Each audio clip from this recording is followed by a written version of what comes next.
موت زندگی کا ختم ہونے کا نہیں بلکہ یہ تو زندگی کا ایک حصہ ہے جو کہ ہر انسان نے ایک نہ ایک دن ضرور چکھنا ہے۔ اور بے شک ہم مسلمانوں کا عقیدہ یہی ہے کہ مرنے کے بعد ہمیں اٹھایا جائے گا، لیکن مرنا ایک ایسا عمل ہے جو ہر انسان میں مختلف طور پر پایا جاتا ہے۔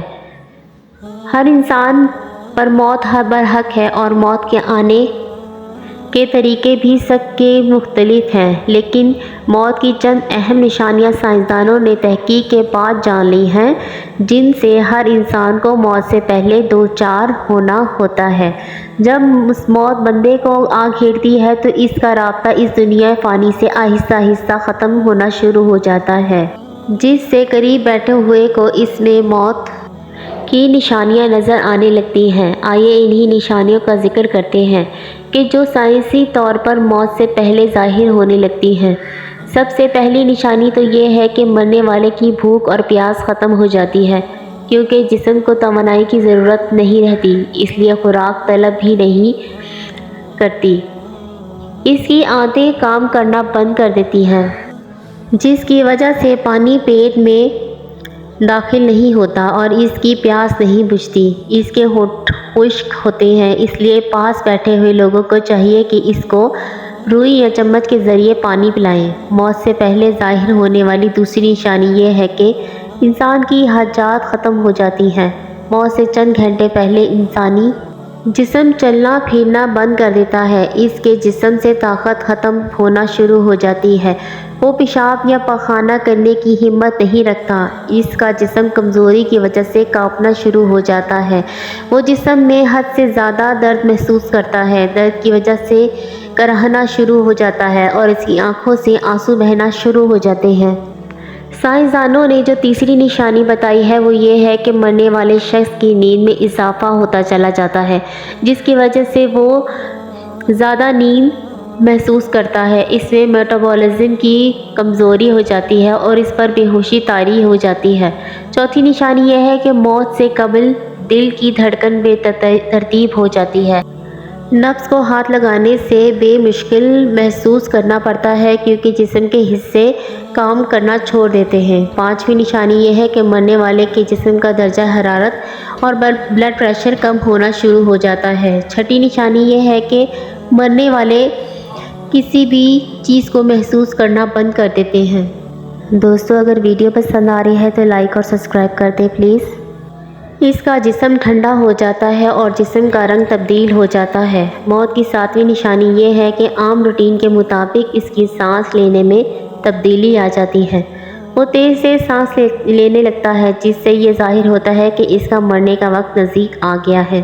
مرتے وقت بندہ کسی کو پہچاننے میں دشواری محسوس کرتا ہے کیونکہ اس کا دماغ کام کرنا چھوڑ جاتا ہے، جس کی وجہ سے ادھر ادھر کی باتیں کرنا شروع کر دیتا ہے، کبھی وہ کلمہ پڑھنا شروع کر دیتا ہے اور کبھی اپنے گھر والوں سے کہتا ہے کہ مجھے ڈر محسوس ہو رہا ہے۔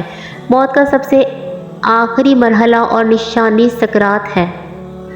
سکرات سے مراد موت کی شدت اور غشی ہے جو موت کے وقت پیش آتی ہے، اور موت سے پہلے ہر آدمی پر سکرات کی کیفیت طاری ہوتی ہے۔ بعض وقت سکرات کا اثر اور نشانی اس پر ظاہر بھی ہوتی ہے اور کسی کو اس شدت کے اثر سے پیشانی پر پسینہ بھی آ جاتا ہے۔ موت کی شدت مومن کے حق میں کفارہ سیئات اور موجب رفع درجات بھی ہوتی ہیں، جیسا کہ بیماری اس کے حق میں باعث کفارہ سیئات بنتی ہے۔ ایسی حالت میں مرنے والے کے ساتھ بیٹھے ہوئے رشتہ داروں کو چاہیے کہ اس کو اس کی جگہ سے لیٹا رہنے دیں تاکہ اس کی جگہ تبدیل کرنے سے اس کو تکلیف نہ ہو۔ مرنے والے کے پاس بیٹھ کر سورۃ یاسین پڑھنی چاہیے تاکہ اس کی جان نکلنے میں آسانی ہو۔ ہمیں چاہیے کہ ہم اس دنیا فانی کی خواہشات کو ختم کر کے آخرت کی فکر کریں، ہم دنیا میں نیک کام کریں، ایک دوسرے کا دل نہ دکھائیں، کسی کو ایسی تکلیف نہ دیں کہ وہ آپ کی وجہ سے درد اور پریشان ہو، ہم نیک کام کریں اور ہر وقت اپنے رب کریم سے ڈرتے رہیں، یہی عمل ہماری بخشش کا ذریعہ ہے۔ جیسا کہ ہمارے پیارے نبی پاک صلی اللہ علیہ وآلہ وسلم نے فرمایا، مومن وہ ہے جس کے ہاتھ اور پاؤں سے دوسرے محفوظ ہیں۔ اللہ تبارک تعالی ہم سب کو نیک کام کرنے کی توفیق عطا فرمائے، آمین۔ دوستو اگر ویڈیو پسند آئی ہے تو لائک اور سبسکرائب کر دیں۔ جب انسان کا نزاع کا وقت ہوتا ہے تو وہ دو لوگوں کو بہت زیادہ یاد کرتا ہے۔